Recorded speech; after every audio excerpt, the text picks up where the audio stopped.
எல்லோருக்கும் வணக்கம் நண்பர்களே. முதல் விஷயம், எல்லோருக்கும் புத்தாண்டு நல்வாழ்த்துக்கள். இன்னையிலிருந்து நம்மளுடைய அக்கௌண்ட் ஆஹா ஓஹோ அப்படின்னு பெரிய அளவில் லாபத்தை கொண்டு வரணும். எப்படியோ இன்னைக்கு மார்க்கெட்டில் லீவ் விட்டுட்டாங்க, பிரச்சனை இல்லை அப்படின்ற மாதிரி நம்மளால் நினச்சிட்டு சந்தோஷமாக இருக்க முடியல. ஏன் அப்படின்னா, நீங்கள் அமெரிக்க மார்க்கெட்டை நீங்கள் போய் எடுத்து பார்த்தீங்கன்னா கூட நேற்று இறக்கத்திலிருந்து ஓரளவுக்கு மிகப்பெரிய ஒரு எழுச்சி, massive USA market bounce back அப்படின்றது நடந்திருந்தது. நம்ம மார்க்கெட்லேயும் தான் நடந்திருந்தது. நம்மளும் கீழே இறங்கியிருந்தோம், ஒரு 1000-2000 பாயிண்ட்டுக்கு மேலே எல்லாம் ஏறிட்டோம், நான் இல்லைன்னு சொல்லலை. ஆனால் அதுக்கப்புறம் தான் ட்ரம்ப் அவர்கள் அதை இதையும் சொல்லி மறுபடியும் கூட்ட களைச்சி விட்ட போல் நேற்று நம்மளுடைய மார்க்கெட் இறங்கியிருந்தது. அப்படி இருக்கக்கூடிய சமயத்தில் மறுபடியும் இறக்கம் தொடங்கி இருந்த சமயத்தில் இன்னைக்கு மார்க்கெட் லீவு, உலக மார்க்கெட்டுகள்லாம் எப்படி இருக்காங்க அப்படின்ற மாதிரி போய் எடுத்து பார்க்கும்பொழுது அமெரிக்க மார்க்கெட்டுமே நேற்று வந்து மைனஸ்லேருந்து நல்லா ப்ளஸில் வந்து க்ளோஸ் ஆகிருக்கு.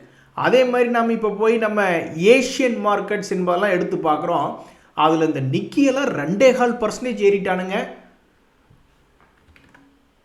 ஒவ்வொரு எரியுதுன்னு ஏதோ ஒரு படத்தில் காமெடி வரும். எந்த படத்தில் என்னுடைய டைலாக் மறந்துட்டேன்னு தெரில. பட் இன்னைக்கு ஸ்டாக் மார்க்கெட்டில் இருக்கிற எல்லாத்துக்குமே அந்த டயலாக் என்பது பொருத்தம். ஏன்டா சிவனேன்னு விட்டுருந்தா இன்றைக்கி ஒரு 300-400 பாயிண்ட் ஏறி இருப்பானு போல இருக்கே அப்படின்ற மாதிரி நமக்கு மனசு ஒரு பக்கம் வலியாக இருந்தாலும், ஒருவேளை மாறி நடந்திருந்தால் என்ன பண்ணியிருப்பீங்க?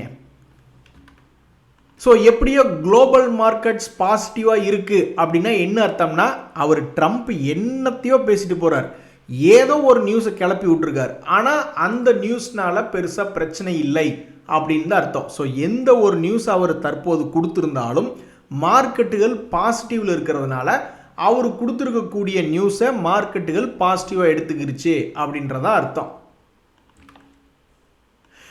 இன்னொரு நண்பர் என்ன சொல்கிறாருன்னா, என் வாழ்க்கையிலேயே இன்னைக்கு தாங்க என்னுடைய போர்ட்ஃபோலியோ பாசிட்டிவ். அதாவது நண்பர்களே, இப்போல்லாம் வர்ற செய்திகள் எல்லாமே மனசுக்கு சந்தோஷமான செய்திகள் தான் வந்துக்கிட்டு இருக்கு. இத்தனைக்கு இந்த வருஷம் 2026 என்பது மோசமான வருஷமாக இருக்குது பல்வேறு ஈக்விட்டி ஸ்டாக்குகளுக்கு. நம்ம வந்து ஈக்விட்டி மார்க்கெட் இப்படி இருக்குது, வேறு எங்கேயாவது முதலீடு பண்ணலாமா, வேறு எந்த சொத்துக்களையாவது முதலீடு பண்ணலாமான்னு போய் கோல்டை பார்க்குறேன், சில்வரை பார்க்குறேன், ரியல் எஸ்டேட்டை பார்க்குறேன். எங்கே போனாலும் காசு அதிகமாக கேட்குறாங்க. அதனால் எனக்கு அங்கெல்லாம் வேலை இல்லைன்னு சொல்லி திரும்ப இங்கேயே வந்துட்டேன்.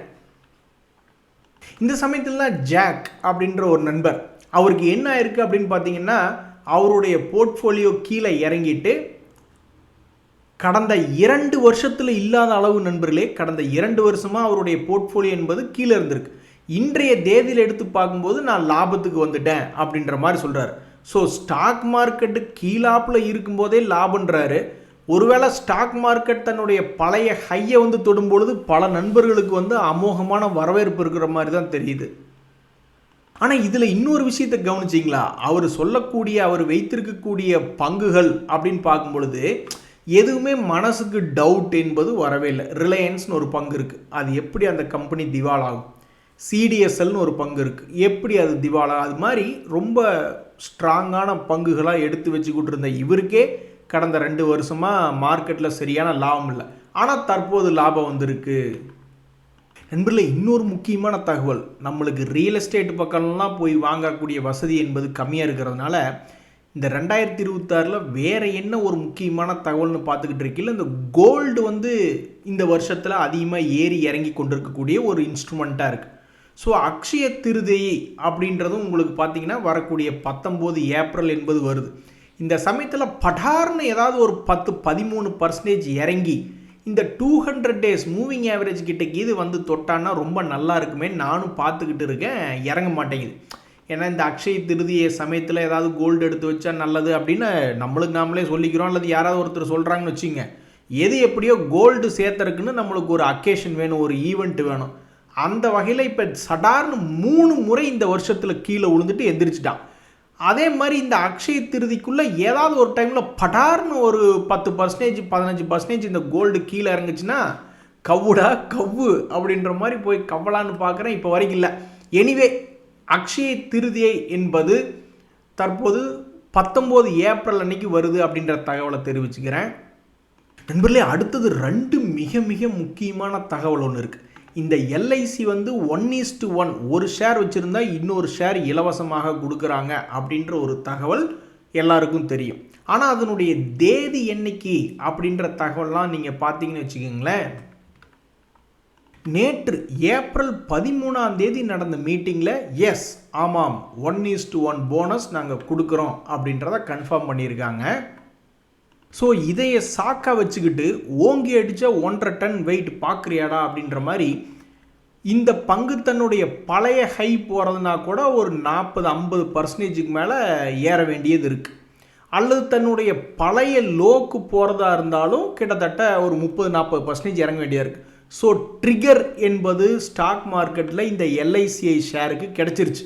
ஸோ இவங்க மிகப்பெரிய செய்தி, போனஸ் கொடுக்குறாங்க, அதுவும் 1:1 மிகப்பெரிய செய்தி. ஸோ ஒரு ட்ரிகர் பாயிண்ட் என்பது இந்த LICக்கு கிடைச்ச பின்பு அது 40-50% இனிமேல் இறங்க போகிறதா, அல்லது 40-50% ஏறி தன்னுடைய பழைய உச்சியை இன்னொரு முறை தொடப்போகிறதா? இவன் தொட முடியாதவன்லாம் கிடையாது, முட்டி செத்தவன் போலே முட்டி போட்டு நடப்பவன் கிடையாது. ஒரு காலத்தில் என்ன பண்ணால் 500 ரூபாயிலிருந்து 1200 ரூபாய் வரைக்கும்லாம் போகக்கூடிய வலிமை என்பது ஒரு காலத்தில் இவனுக்கு இருந்தது. அதுக்கப்புறம் ஒன்றும் பிரயோஜனம் இல்லாதபடிக்கு தற்போது 2 இயர்ஸ் லோவில் ட்ரேட் ஆகிட்டு இருக்கு.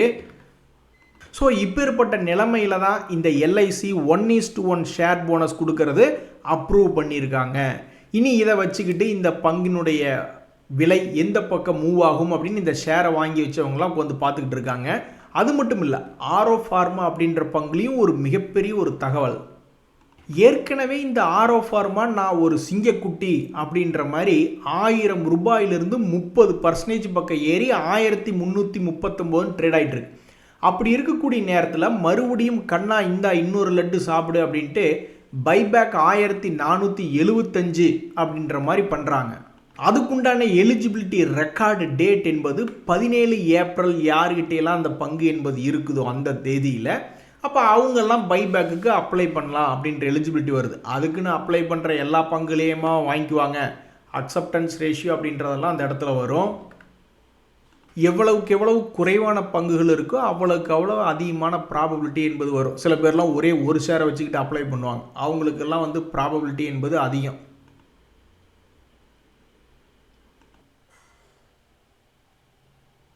நண்பர்களே, இங்கே பார்த்தீங்களா, LIC ஷேர் வச்சுருக்கிறவங்கெல்லாம் இந்த ஆனந்த் ரத்தி வெல்த் அப்படின்ற ஷேரை பார்த்து பொறாமப்படுவாங்க. ஏன் அப்படின்னா இவங்களுடையும் சமீபத்தில் 1:1 போனஸ் தர்றோம் அப்படின்ற அறிவிப்பை இந்த ஆனந்த் ரத்தி வெல்த் கொடுத்துருந்தாங்க. அவன் மேலே உச்சியில் இருந்தால் இந்த அறிவிப்பு கொடுத்துருந்தா அந்த சமயத்தில் வந்து கீழே இது வருமோ அப்படின்னு நிறைய பேர் பார்த்துக்கிட்டு இருந்தா அவன் விண்ணை முட்டும் அளவு அந்த செய்தியை வச்சுக்கிட்டு மேலே தான் போனான். அதில் மார்க்கெட்டும் இப்போ சமீபத்தில் சப்போர்ட் பண்ணுச்சிங்களா. ஸோ இவங்களுடைய தகவல் 9th ஏப்ரல்லையே இந்த மாதிரி நாங்கள் போனஸ் கொடுக்கறதுக்கு ஓகே, இது வந்து ஷேர் ஹோல்டர்ஸ்னுடைய அப்ரூவலுக்கு அப்புறம் ரெக்கார்ட் டேட்டெல்லாம் என்ன ஏது அப்படின்ற சொல்கிறேன்னு சொல்லியிருந்தாங்க. ஸோ கடந்த சில நாட்கள்லேயே, குறுகிய சில நாட்கள்லேயே இந்த பங்கு என்பது 3592 வரைக்கும் போயிருக்கு. எங்கிருந்து ஆரம்பிச்சிருக்கு அப்படின்னு பார்த்தீங்கன்னா 3000 ஆரம்பித்து 3620% வரைக்கும் ஏறி இருக்கான். இதே மாதிரி தான்ப்பா எங்களுக்கும் போனஸ் என்பது அறிவிச்சிருக்காங்க 1:1. ஆனால் அவன் என்னடான்னா காலுக்கடியில் ராக்கெட் விட்டுக்கிட்டு இருக்கான் அப்படின்ற மாதிரி இந்த LIC ஷேர் வச்சுருக்கிறவங்க இந்த ஆனந்த் ரத்தி வெல்த் ஷேருக்கு நடந்த மாதிரி நம்ம வாழ்க்கையில் நடக்காதா? நடக்காது. அது எப்படி நடக்கும்? எத்தனையோ பேர்த்துக்கு கல்யாணம் ஆனாலும் ஒரு சிலர் தான் சந்தோஷமாக இருக்கிற மாதிரி ராசி அமையும். அது மாதிரி போனஸ் அப்படின்ற அறிவிப்பு வந்த எல்லா பங்குகளுமே விண்ணை முட்டும் அளவு போனதில்லை. ஸோ இந்த LIC ஷேர் என்ன பண்ண போகிறான் அப்படின்னு பார்க்குறக்கு ரொம்ப சுவாரஸ்யமாக இருக்குது. இன்னும் சில வாரங்களில் அது என்ன செய்தது அப்படின்றது தெரிய வரும். நண்பர்களே, இதில் ஒரு அதிரடியான சம்பவத்தை கவனிச்சிங்கன்னா பல்வேறு ரியல் எஸ்டேட் கம்பெனிகள்லாம் மண்ணை கவ்விய வண்ணம் உள்ளது. 3000 ரூபாய்களில் இருந்து பல்வேறு ரியல் எஸ்டேட் கம்பெனிஸ் எல்லாம் 50% மாதிரிலாம் இறங்கி கிடக்கிறான்.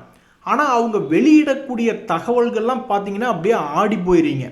ஆதித்யா பிர்லா ரியல் எஸ்டேட் சொல்கிறாங்க அவங்களுடைய சப்சிடரி வந்து 650 கோடிக்கு பெங்களூரில் ப்ராஜெக்ட் லான்ச் பண்ணுறாங்க, ப்ரீமியம் ப்ராஜெக்ட்ஸ். அதுக்கு அடிதடி போட்டுட்டு வாங்குறாங்க. உடனே எல்லாம் ரெக்கார்டு புக்கிங் நடந்துருது, ரோபோஸ்ட் புக்கிங். ஆனால் இப்போ தான் நாங்கள் ஓப்பன் பண்ணுறோம், டக்குன்னு எல்லாத்தையும் க்ளோஸ் பண்ணிடுறாங்க அப்படின்ற ரேஞ்சுக்கு சொல்கிறாங்க. கோயம்புத்தூர்லேயும் அப்படியே நடக்குது. ஏதாவது ஒரு காட்டுக்குள்ளே போய் கோயம்புத்தூர்லேருந்து கணக்கு எடுத்து பார்த்தா கிட்டத்தட்ட 1.5 மணி நேரத்துலேருந்து 1 மணி நேரம் ஆகுது காந்திபுரத்துலேருந்து போகிற மாதிரி இருந்தா. ஏய், அதுக்கு நான் திருப்பூரே வந்துடுவேனேடா அப்படின்ற மாதிரி நம்மளுக்கு தோணும். பட் இருந்தாலும் எந்த ஒரு சந்தில் கொண்டு போய் ஒரு ரியல் எஸ்டேட் ப்ராஜெக்ட் போட்டாலும் டக்குன்னு எல்லாம் விற்று போச்சுங்க அப்படின்றாங்க. ஆனால் ரியல் எஸ்டேட் பங்குகள் என்பதெல்லாம் இறங்கி கிடக்குது. இந்த வருஷம் ஸ்டார்டிங்லேயே வந்து ஈக்விட்டியில் ஒன்றும் பெருசாக வருமானம் இல்லையே, பேசாமல் போய் ரியல் எஸ்டேட்டில் போட்டு வைக்கலான்னு பார்த்தா அவன் 50 லட்சம் கொடு 1 கோடி கொடுன்றாங்க. ஏன்ட்ட இருக்கிறது ஒரு 5000. சரி, ரியல் எஸ்டேட்டு தான் வாங்க முடியல, பேசாமல் ரியல் எஸ்டேட் கம்பெனியாவது வாங்கி வச்சுக்கலாமா அப்படின்ற மாதிரி தான் நானும் யோசிச்சுக்கிட்டு இருக்கேன். நண்பர்களே, இந்த சமயத்தில் ஒரு பங்கு கீழே விழுந்துட்டு இருக்கும்போது நம்ம போய் நல்லா லோ ரேட்டில் கிடைக்குது அப்படின்னு சொல்லி வாங்குறோம்னு வச்சிங்களேன், அது பையிங் த டிப்ஸ் அப்படின்ற மாதிரி கீழே இறங்கினதுனால வாங்கினேன், அதனால் மேலே வந்தால் லாபத்தை கொடுத்துட்டேன் அப்படின்ற மாதிரி அது பையிங் த டிப்ஸ் மாதிரி ஆகுமா, அல்லது நம்ம வாங்கினதுக்கப்புறமா அது கீழே போய் நம்ம வாங்கினது வந்து பையிங் த டிப்ஸு கிடையாது, கேட்சிங் த ஃபாலிங் நைவ்ஸ் அப்படின்ற மாதிரி ஆகுமான்ற சத்தியமாக நம்மளுக்கு தெரியாது. மார்க்கெட்டை கொஞ்ச நாள் ஓட விட்டோம்னா தான் நம்ம வாங்கிய விலையிலிருந்து அது மேலே ஏறிச்சோ அல்லது கீழே இறங்கிச்சோ அதை வச்சு தான் நம்ம எடுத்த ஆக்ஷன் வந்து அது பையிங் த டிப்ஸ் நல்லது, நல்லா சாமர்த்தியமாக பண்ணிட்டோம் அப்படின்ற மாதிரியா அல்லது கேட்சிங் த ஃபாலிங் நைவ்ஸான்றது தெரிய வரும். இந்த சமயத்தில் பல பேர் அதனால தான் என்ன பண்ணுறாங்கன்னா ரெண்டையும் கம்பைன் பண்ணிடுறாங்க. கீழே இறங்க இறங்க பையிங் த டிப்ஸ் அப்படின்றது வாங்குறாங்க. ஆனால் அதே சமயம் ரொம்ப உஷாராக இந்த ஃபாலிங் நைவ்ஸை பிடிச்சிடக்கூடாதுன்னு சொல்லிட்டு 200 days மூவிங் ஆவரேஜில் ஸ்டாப் லாஸ் என்பதையும் போட்டுக்கிறாங்க. அப்போ மேலேருந்து கீழே விழுந்துக்கிட்டு இருக்கக்கூடிய பங்கு திரும்பி ஏறிடுச்சுன்னா ஓகே, ஒருவேளை ரொம்ப தூரம் கீழே போக ஆரம்பிச்சதுன்னா பேசாமல் வெளியே வந்துடலாம் அப்படின்ற மாதிரிலாம் நிறைய பேர் பண்ணிக்கிட்டு இருக்காங்க. ஒரு எக்ஸாம்பிளுக்கு இந்த Larson and turbo LNT share வந்து கடுமையான வீழ்ச்சி. ஏன்னா மிடில் ஈஸ்ட்லேயும் இவங்களுக்கெல்லாம் ப்ராஜெக்ட் இருக்குது, ஏதாவது ஆயிடுச்சு என்ன பண்ணுறதுன்னு கடுமையான வீழ்ச்சி ஆகிட்டே வந்துட்டு இருந்தது. இந்த 200 days மூவிங் ஆவரேஜை வச்சுக்கிட்டு சில பேர் வெளியே போயிருந்தாலும் போயிருப்பாங்க, ஆச்சரியப்படுறதுக்கில்ல. ஆனால் அதன் பின்பு இந்த பங்கு வந்து கீழே போயிட்டே இருந்திருக்கிறத பார்த்துட்டு ஒரு வேளை ஃபாலிங் நைஃப்லேருந்து வெளியே வந்துட்டோம் அப்படின்ற மாதிரி கூட அவங்க நினச்சிக்கிட்டு இருந்திருப்பாங்க. ஆனால் கடைசியில் என்ன ஆச்சு அப்படின்னு பார்த்தீங்கன்னா அந்த பங்கு ஒரு கட்டத்திலிருந்து 3000 ரூபாயிலிருந்து 3900 வரைக்கும் கிட்டத்தட்ட ஆல்மோஸ்ட் 20 to 30% ரெக்கவரி ஆயிருக்கான். ஸோ இதுலேருந்து என்ன தெரியுதுன்னா நம்ம ஒரு இடத்துல என்ட்ரு ஆனதுக்கப்புறம் அந்த மார்க்கெட்டை ஓட விடணும். இப்படி நம்ம பார்த்துக்கிட்டே இருக்கோம், உலகம் முழுவதும் சண்டை அது இதுன்னு மெசேஜஸ் வந்துகிட்டே இருக்குது. ஓ, நம்ம இங்கே வாங்கினவங்கெல்லாம் ஏதோ ஃபாலிங் நைஃப் கீது பிடிச்சிட்டோமோ நினச்சிக்கிட்டே இருந்திருப்பாங்க. கடைசியில் பார்த்தா அது ஒரு திறமையான பங்கு, லாபம் செய்யக்கூடிய பங்கு அப்படின்றதுனால 20-30% கீழேருந்து மேல் நோக்கி ஏறி வந்துடுச்சு.